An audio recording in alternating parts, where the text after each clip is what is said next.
Monsieur Josué Mouyomba, bonjour.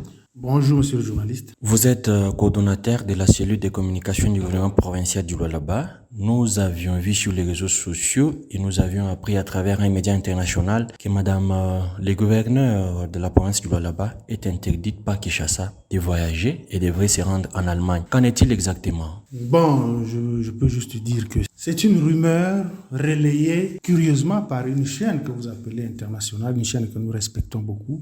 Madame le gouverneur de la province du Lualaba a été invitée en bonne et due forme par le chef de l'État, le président de la République, qui est aussi président en exercice de l'Union africaine. Il a organisé une conférence des hommes chefs d'État et des gouvernements pour l'élimination des violences faites aux femmes et aux filles. Vous savez que Fifi Masuka, c'est une personnalité, c'est une dame en vue dans ce pays. C'est une dame qui compte dans ce pays et ne pouvait pas manquer à cette conférence. Le chef de l'État a une grande considération envers la femme. C'est pourquoi il a tenu à ce que Fifi Masuka participe là-bas avec double casquette. La première casquette, c'est en tant que gouverneur de la province du Lualaba. La deuxième, c'est en tant que leader féminin dans ce pays et aussi dans l'Union sacrée, par rapport aux réalisations, par rapport au savoir-faire qu'elle fait montre à la tête de la province du Lualaba. Bon, je me moque de ce que j'entends, de ce que je vois sur les réseaux sociaux. À regarder seulement, on sait voir d'où ça vient. On sait voir qui concocte ça, qui organise, qui monte ça pour chercher à discréditer une dame importante de ce pays qui fait la fierté de la femme congolaise par une gestion qui sort de l'ordinaire. Donc, vous affirmez ici que madame le vice-gouverneur, gouverneur intérimaire de la province du Lualaba, n'est pas interdite de quitter le territoire national. Elle n'est pas interdite de quitter le territoire national. Elle n'a même pas ce programme de quitter le territoire pour l'instant. Et les partis répondent à l'invitation du chef de l'État. Et quand elle se déplace, il y a tout un gouvernement qui reste pour fonctionner, travailler normalement. Il y a le ministre de l'Intérieur et Sécurité, Deoda Kapenda, qui poursuit, qui continue avec la gestion de la province. Et vous avez suivi, en même temps que nous, Deoda Kapenda et une forte délégation des membres du gouvernement sont allés constater le travail réalisé par les services de sécurité en mettant la main sur 16 camions contenant des minerais qui voulaient sortir du Lualaba de manière frauduleuse. Des questions qui vont ça et là sur l'aller-retour de madame le vice-gouverneur hier, Kinshasa-Kolwezi. On se pose des questions par des curieux. Est-ce qu'il y a quelque chose qui se tramerait derrière tous ces voyages à Kinshasa? Moi, je me réjouis quand tout le monde s'intéresse à Masuka. C'est tout à fait normal. Je l'ai dit autrefois à votre micro. Masuka, c'est un arbre qui porte des fruits. La gestion de Masuka sort de l'ordinaire. C'est pourquoi ces mouvements sont scrutés, surtout par les gens qui ont échoué hier, qui la voient réussir, voient faire des prouesses, faire de grandes choses, moderniser cette province. Ils n'ont qu'à suivre, ils attendent qu'elle échoue, mais ils attendront longtemps parce qu'elle va enchaîner des réussites dans tous les secteurs de la vie de cette province. Le problème ici, c'est pas l'audio là ou l'information donnée par un journaliste que je connais d'ailleurs. Il y a parfois des erreurs qu'on peut commettre dans ce travail. Sans vérifier, on relaye une rumeur. Ça peut arriver, mais cela, je ne peux pas... Vous n'avez pas été contacté pour contrebalancer cette information? On n'a pas été contacté. On a juste constaté que c'est une calomnie de plus sur la femme d'exception, Fifi Masuka, qui travaille pour l'intérêt de la population.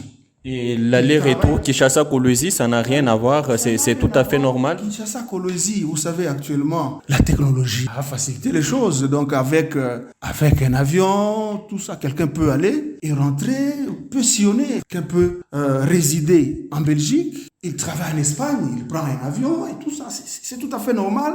Quand le chef de l'État, le premier des citoyens, invite un gouverneur, parce qu'il voit la nécessité de l'inviter, parce qu'il voit que c'est important. Masuka ne pouvait pas sécher une rencontre de ce genre, parce qu'il est aussi femme. Et elle doit porter haut la voix de la femme au niveau de ces assises qui ont rassemblé différentes personnalités, différents chefs d'État au niveau du continent africain, parce qu'elle est là aussi pour défendre la femme, elle est là pour faire en sorte que la femme congolaise soit considérée, puisse participer au développement, à la gestion saine de ce pays. Vous savez, depuis un temps, Masuka a mis sur pied des mécanismes musclés pour contrer, pour mettre fin à la contrebande dans le secteur minier, pour mettre fin à la fraude à grande échelle dans le secteur minier.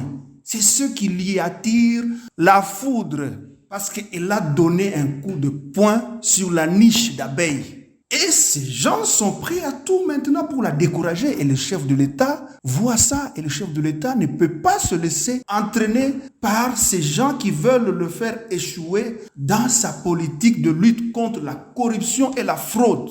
Et Masuka le fait avec hargne, parce qu'elle a besoin que l'argent du secteur minier qui est entré dans les poches des individus puisse désormais entrer dans les caisses de l'État, puisse participer, aider à la construction de cette province qui a besoin d'une autre image que ce que nous voyons. Le manque d'électricité, le manque de routes, pendant que c'est une province qui a les richesses les plus recherchées du monde, les richesses minières. C'est ça son combat, le combat de Masuka, c'est ça. Et les gens qui étaient habitués au pillage, au vol, au détournement, surtout dans le secteur minier, ils sont aux abois, ils utilisent tous les mécanismes possibles pour la décourager.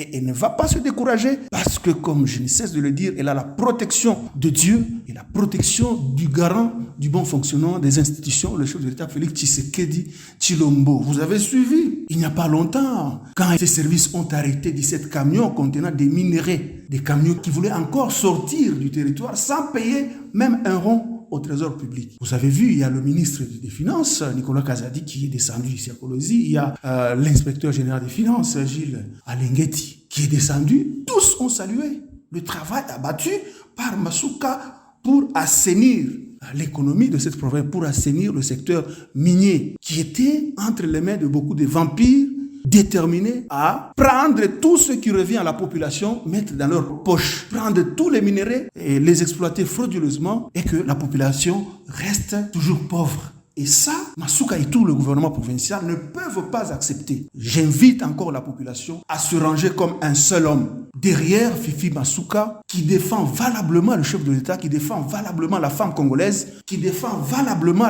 cette population dans une gestion orthodoxe, dans la construction des ouvrages importants d'intérêt public. Josué Muyumba, Timothée Prince de Top Congo FM et Top Info.cd vous dit merci d'avoir répondu à toutes nos questions.